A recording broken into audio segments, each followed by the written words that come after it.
Olá, meu nome é Stefano Cruvinel, eu sou especialista na área de segurança e cibersegurança.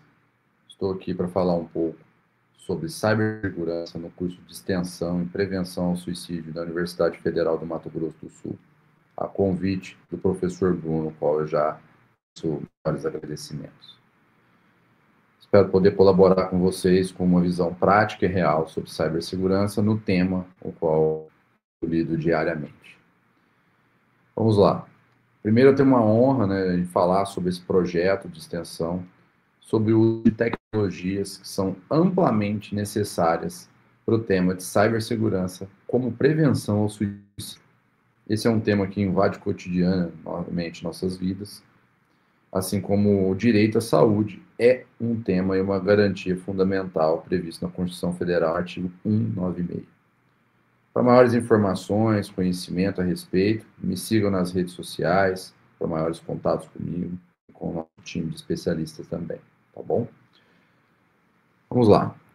Direito à saúde, ele é um direito e uma garantia fundamental, está previsto no artigo 196, sendo dever do Estado promover políticas que visem redução de doenças e outros agravos. Existe aqui uma necessidade e uma imediatidade estatal de combate e prevenção nesse tema. Nesse contexto, a prevenção ao suicídio está inserida no âmbito das políticas de saúde mental.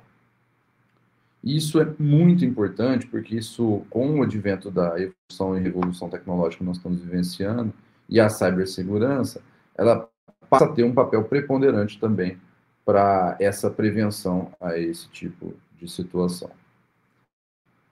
A principal norma que rege a saúde mental no país é a Lei 10.216 de 2001, e ela dispõe sobre a proteção e os direitos das pessoas portadoras de transtornos mentais, e direciona um modelo assistencial de saúde mental. Essa lei, ela é um pilar para a cobrança de políticas eficazes, incluindo a prevenção ao suicídio. Então, nós temos que analisar toda a situação à luz da legislação vigente. E é uma legislação já bem anterior, que precisa ser mais bem conhecida e mais bem utilizada. Atualmente tramita no Senado Federal também o projeto de lei 1773 de 2022, que pretende instituir uma política nacional de combate ao suicídio de crianças e adolescentes. A existência desse projeto, ela evidencia muito o reconhecimento dessas necessidades de uma política estruturada e que busca definir essas diretrizes de alcance na obrigação do Estado. A grande e máxima da dificuldade estatal, ela é executar políticas de prevenção de forma estruturada e também o Estado reconhecer a necessidade de ter uma política mais institucional sobre esse tema. Esse tema é muito sério e com esse evento tecnológico que nós estamos vivenciando, acaba se agravando, né? Porque tudo fica mais fluido, mais rápido, inclusive a disseminação de itens que podem levar a um estado de suicídio. Então, a discussão aqui que nós vamos tecer é sobre a responsabilidade dos provedores de internet e as redes sociais por conteúdos publicados por terceiros. E no Brasil, isso está amplamente discutido no marco da internet, né, na Lei 12.965 de 2014. Então, essa discussão, ela vem permeando, né, os debates atuais sobre regulamentação das redes sociais, PL de fake news e outros temas que acabam invadindo essa pauta, que também leva também à discussão das políticas de prevenção ao suicídio. Então, a jurisprudência especial, a do Superior Tribunal de Justiça, STJ, ela consolida um entendimento específico sobre o tema, que já é existente em diversos estados. A regra geral é que esses provedores de aplicações de internet, que são servidores dessas redes sociais, as plataformas de vídeo, não são responsáveis por fiscalizar previamente o conteúdo postado nos seus usuários. Então, o que acontece? Existe aqui uma divergência política e cultural muito forte de quem é o limite da responsabilidade civil. Em regra, a responsabilidade não é dos provedores. A responsabilidade dos provedores é de prover conteúdo. Mas tem aqui uma questão de moderação que tem que ser feita em relação a isso. Então, a responsabilidade civil pelos danos decorrentes do conteúdo gerado por terceiros, incluindo material que possa incentivar ou fazer apologia de homicídio, é subjetiva. Então, é difícil alcançar a objetividade do nexo de causalidade entre as duas situações. Aquela pessoa que está propagando aquele conteúdo e a plataforma que está propagando o conteúdo por meio de suas infinitas tecnologias. Então, é subjetivo, é um dano indireto ali realizado por essa plataforma, ou potencializado por essa plataforma. Então, o dano objetivo é daquela pessoa que causa. Isso significa, na prática, que o provedor só será responsabilidade se, por uma ordem judicial específica, não tomar as providências para tornar o conteúdo indisponível. Então, ele é mais um dever de não prevenção, o dever de prevenção é do Estado, mas um dever de cautela para quando for denunciado aquele conteúdo e não for providenciado a indisponibilidade daquele conteúdo a tempo e hora. Ok?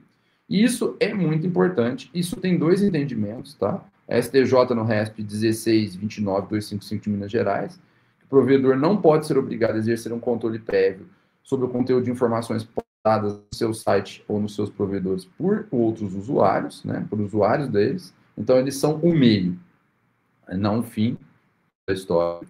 E outro também do STJ, RESP 13.08.830 do Rio Grande do Sul, que diz que a fiscalização prévia do teor das informações postadas não é atividade intrínseca ao serviço prestado, de modo que não se pode considerar defeituoso o site que não examine e filtre os conteúdos inseridos. Existe uma grande discussão aqui sobre moderação de conteúdo, até em viés político, o qual, tecnicamente, ficaria bem complexo para as plataformas terem um conteúdo preventivo, ou ter plataformas de auditoria para poder fazer esse tipo de trabalho. Isso ia onerar também as empresas de tecnologia. Mas também existe um viés aqui de que muitas empresas de tecnologia, com conteúdos nocivos e que se propagam, se alardam mais dentro das redes, acabam monetizando muito em cima disso, mediante a sua própria ineficiência, sua própria ineficácia, ou mesmo de não atuar proativamente ou reativamente em tempo e hora para poder tirar aquele conteúdo do ar. Então, gera-se uma fonte de receita, às vezes, em algo que é extremamente nocivo. E isso tem que ser mais bem discutido, ou melhor discutido. Então, as plataformas, embora as plataformas possam se utilizar de ferramentas de cibersegurança para moderar o conteúdo, a legislação e a jurisprudência atual não transforma essa capacidade técnica numa obrigação legal de vigilância para prevenir o suicídio. Então, na prática, o dever de vigilância, o dever de prevenção é do Estado. E a jurisprudência tem ido para um caminho de não transformar as plataformas em poderes que não lhes são inerentes. Então, isso é um entendimento já existente, né? O dever de agir para fins de responsabilidade civil, então, nasce desde a origem da notificação judicial daquele conteúdo. Existe aqui uma discussão também se uma mera notificação de um usuário perante o outro já era fim suficiente para retirar aquele conteúdo do ar. Essa discussão toda ela vai permeando cenários de políticos atuais sobre simplesmente liberdade de expressão. Por quê? Porque também acaba interferindo nessa equação a liberdade do cidadão, inclusive de cometer um ato ilícito. Porque para coibi-lo a ele de realizar aquele ato ilícito, se pode entrar num cenário de cometer um outro ato ilícito atentado ao ferimento ou ferimento à liberdade de expressão, que também é vedado pela Constituição. Mas acho que vale também colocar aqui um ponto, que a omissão de um provedor em remover o conteúdo nocivo gera consequências legais dentro de balizas claras, tá?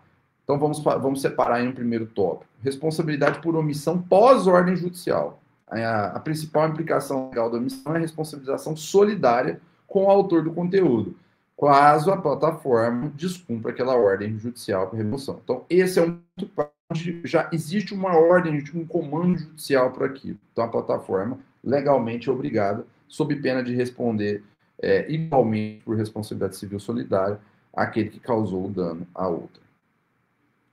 Existe também um outro item, que é o dever de notificar as autoridades, né? A jurisprudência analisada não estabelece um dever legal para que os provedores notifiquem proativamente as autoridades competentes com risco iminente de suicídio identificado de suas formas. Também entra aquele ponto, até que ponto isso é um cenário reativo, preventivo, até que ponto as plataformas têm que notificar as autoridades. Isso é um ponto bem discutível em aspecto técnico e aspecto jurídico, e também em aspecto financeiro, porque quem é que vai assumir os encargos desta plataforma, os encargos desse dever de proteção. Então, o Estado fica mais caro atuar na prevenção de forma erga omnes contra todos. Às vezes, se o Estado tivesse uma conta de fomento, e aqui é uma sugestão, tivesse uma conta de fomento para subsidiar as empresas de tecnologia, para poder fomentar essas prevenções dentro das próprias plataformas, seria o mais crível para ambos os lados. Então, não só apontar o custo e a responsabilidade que é do Estado para a plataforma, e também apontar uma solução mais barata e menos onerosa para o Estado do que propriamente fazer campanhas e campanhas de prevenção. Isso é um ponto muito importante, talvez seja uma alternativa híbrida para chegar ao denominador comum da situação. Então, embora seja uma prática recomendável, né, as empresas de tecnologia, as Big Techs, adotarem essa postura de notificar as autoridades competentes, de alguma maneira, não há precedentes como obrigação jurídica nesse sentido. Então, é recomendável, não é obrigatório, né, que seja feito. Para ter um fluxo aqui, a obrigação dos provedores é reforçada por diversas decisões, de manter registros que permitam a identificação de usuários, de bioanonimato, fornecendo esses dados mediante ordem judicial. Existe também um entendimento do STJ no RESP 14.037/49 do Estado de Goiás, foi publicado em 25 de 3 de 2014, que o provedor deve ter cuidado de propiciar meios para que possa identificar cada um dos usuários, coibindo o anonimato e atribuindo a cada manifestação uma autoria certa e determinada. Então, pessoal, para a gente abranger mais temas aqui, a gente tem aqui a grande divisão econômico, primeiramente, porque quem é que vai arcar com esses custos das empresas de tecnologia para atribuir-se a uma responsabilidade do Estado hoje de prevenção? Tem um cunho técnico, que é facilmente vencido com as plataformas de tecnologia, de fazer ferramentas de monitoramento para isso, mesmo que eles não a tenham.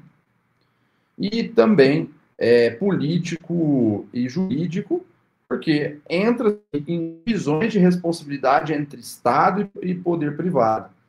Né? O poder privado hoje tem um poder muito forte dentro dessas tech, mas o Estado também tem uma obrigação muito forte, um dever de cautela, um dever também de prevenção e também de coação ao indivíduo que pratica e punibilidade também que pratica aquele ilícito. Até que ponto misturar as responsabilidades seriam críveis a aspecto técnico, jurídico e financeiro? Acho que a discussão ela tem que ser permeada pelo ponto de vista de eficácia, pelo princípio da eficácia. Por quê? Porque se ficar discussão eterna entre o Estado e as Big Techs, as Big Techs não querem fazer isso porque contraria a finalidade do seu próprio empreendimento e isso pode ser usado em cunho político para gerar conteúdo que seja contrário a determinada corrente política A ou B. E as Big Techs também, e o governo quer atribuir às Big Techs essa responsabilidade. Então, há um dissenso ali, ou um não consenso muito grande. A partir disso, se espera que haja um diálogo técnico, jurídico e de negócios que envolva aspectos sociais também, para poder prevenir situações de suicídio. Situações gravíssimas, o qual, direto ou indiretamente, as plataformas têm acesso ao conteúdo que está sendo propagado. Então, se isso entrar em um flag, existir um alerta, isso sim pode gerar uma política de saúde pública muito relevante, usando as plataformas como meio de conhecimento para poder chegar a uma política de segurança, cibersegurança, junto com uma política de saúde que seja execuível. Pausa. Michel, por favor.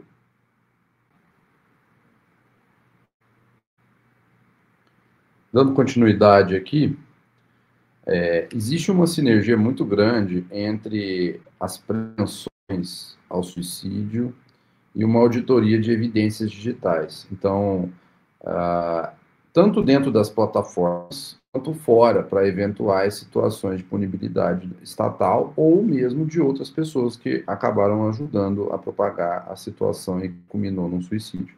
Então, a expertise usada em contratos e auditorias e sistemas, ela pode ser aplicada numa correta preservação de dados das plataformas digitais, desde posts, mensagens, registros de acessos, ligado à prevenção ou mesmo à investigação de suicídio.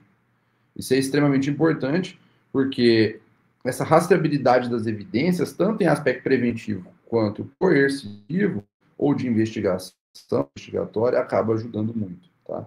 Isso garante a cadeia de custódia de prova, e isso garante a admissibilidade dessas provas em ambiente forense digital. Então, garantir que esses prints, registros, logs não sejam adulterados é fundamental, tanto em situações de prevenção estatal, quanto em disputas, quanto em casos de cibersegurança envolvendo risco à vida. Exemplo, uma seguradora que se nega a pagar um seguro sobre isso.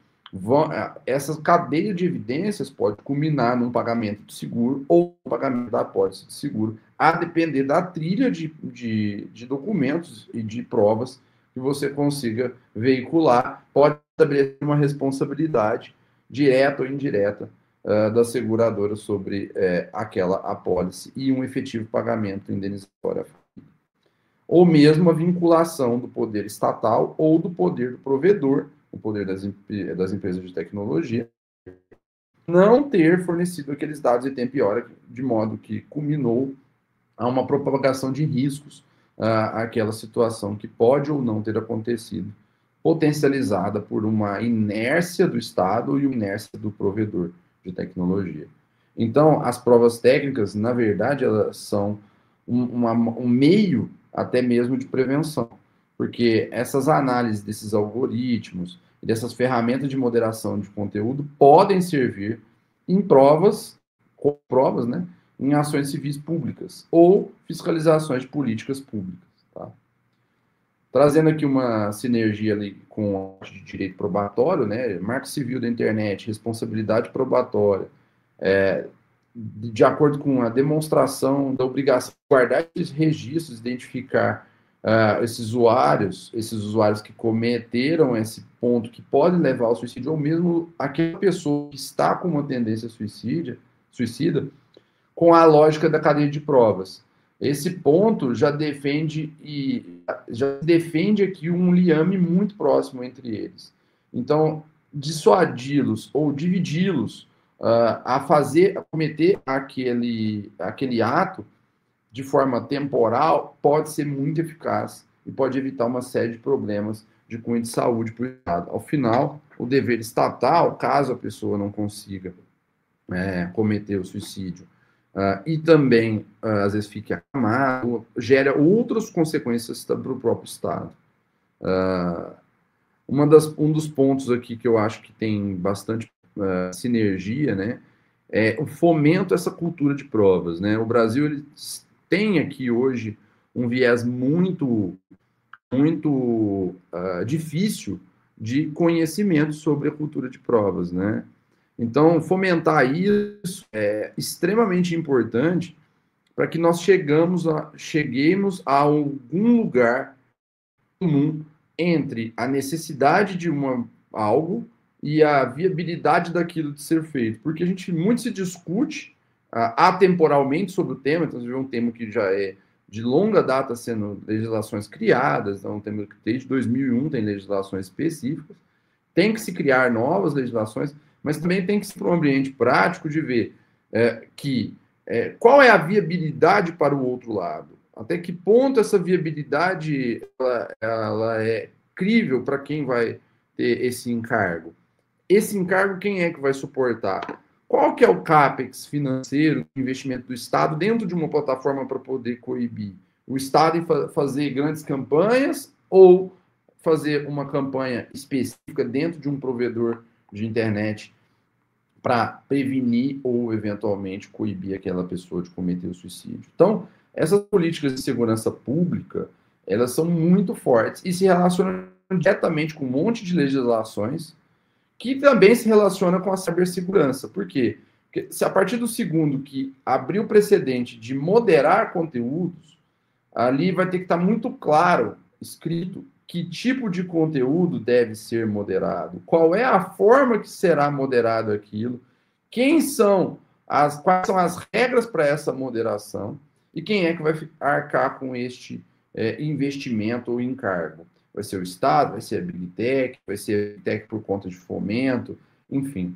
Isso tudo traz aqui uma possibilidade de que muitos familiares, ao conhecer essa cultura de provas, possam ali ingressar no judiciário para garantir essa preservação de dados em relação às plataformas usando o Instituto da Produção Antecipada de Provas. Às vezes, a própria plataforma não quer fornecer os dados, a pessoa está num cunho de saúde mental muito deficiente, a pessoa não está controlando mais seus próprios pensamentos e atitudes, as pessoas podem ingressar no judiciário para poder fazer essa coleta de provas, independentemente da vontade das empresas de tecnologia de fornecer ou não, para poder garantir a preservação destes dados, não só a anonimização dos dados, a não anonimização destes, mas também de dados que sejam relevantes para poder prevenir ou mesmo coibir. Quem são as pessoas que estão fomentando aquela pessoa a tendência suicida? Quais são os conteúdos que eles estão assistindo que levam a esse conceito, esses sites? Isso começa a ampliar o aspecto de análise estatal sobre o tema, porque às vezes a pessoa não tinha tendências suicidas, começou com isso vendo programas de internet que às vezes estão numa dark web. Tanto é importante ter esse diálogo e esse conhecimento, que isso vai alastrando para uma série de outras cadeias de relacionamento entre atitudes, que às vezes a origem do dano não está em um familiar ou uma pessoa externa que está levando aquela pessoa a tendências suicidas. Está em coisas que está vendo cotidianamente nas redes que poderiam não estar lá, número um, ou deveriam ser mais bem ou melhor coibidas pelo poder estatal fiscalizatório. Ou, eventualmente, minimamente noticiada aquele ponto da pessoa que está vendo aquele conteúdo ou da própria plataforma para a própria entidade governamental responsável para poder efetivar o dever de fiscalização, o dever de coibição, o dever de punição estatal. Finalizar, acho que esse tema, hoje, o tema de cibersegurança, o tema de segurança digital, o tema de evolução de tecnologia e internet que nós estamos vivenciando, e o poder das Big Techs, ele transcende a qualquer matéria. Nós podemos aplicar isso dentro de situações corporativas de negócio, nós podemos aplicar isso dentro de prevenção aos idosos, nós podemos, que às vezes estão suscetíveis a mais golpes por isso, e também aplicar a prevenção ao suicídio, porque muitos destes conteúdos, se não estão causando, estão potencializando o efeito danoso na cabeça de pessoas que já têm uma tendência suicida.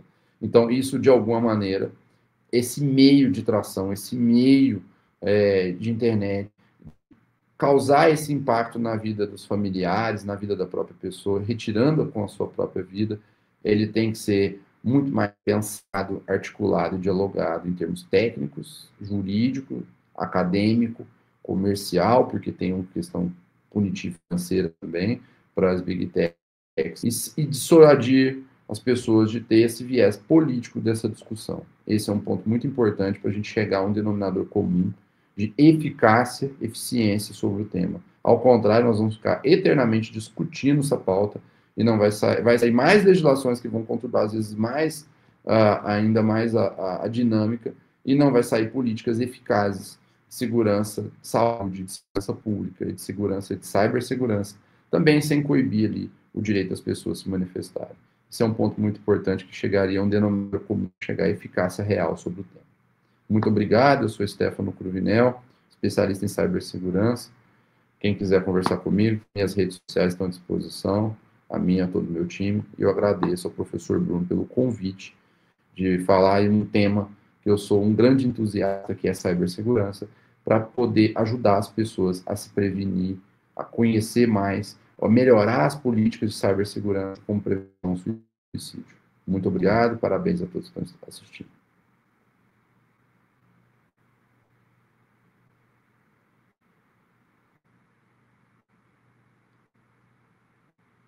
Pausa, Michel.